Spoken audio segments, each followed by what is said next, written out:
Nirmal municipal కార్యాలయంలో ACB దాడులు కలకలం రేపాయి. మున్సిపల్ కార్యాలయంలో పనిచేస్తున్న junior assistant in-charge revenue officer Shakir Khan ACB అధికారులకు పట్టుబడ్డాడు. బిల్ కలెక్టర్ నుంచి 15,000 రూపాయలు తీసుకుంటూ పట్టుబడ్డాడు. భరత్ అనే వ్యక్తి కారుణ్య నియామకాల్లో భాగంగా బిల్ కలెక్టర్ ఉద్యోగం పొందాడు. అయితే ఇటీవల ఆయన ఉద్యోగం రెగ్యులర్ అయింది.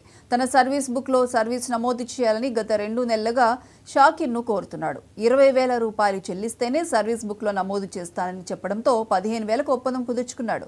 దీంతో భరత్ ఏసీబీ అధికారులను ఆశ్రయించాడు. బిల్ కలెక్టర్ భరత్ వద్ద నుంచి 15,000 రూపాయల లంచం తీసుకుంటుండగా ఏసీబీ డీఎస్పీ రమణమూర్తి రెడ్ హ్యాండెడ్గా పట్టుకున్నారు. షాకిర్పై కేసు నమోదు చేసుకుని రిమాండ్కు తరలించారు.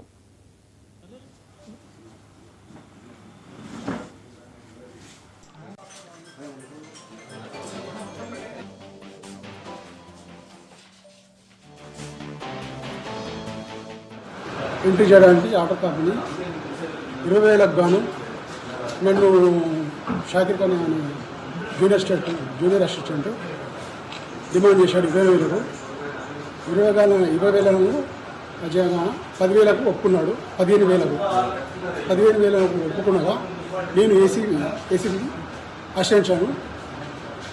అంటే ఏసీబీ ఆశ్రయించగానే ఏసీబీ వాళ్ళు వచ్చి రైడ్ చేసిపోయారు. సర్వీస్ బుక్లో ఎంట్రీ చేయడానికి ఆటో కంపెనీ 20,000కు గాను నన్ను షాకిర్ ఖాన్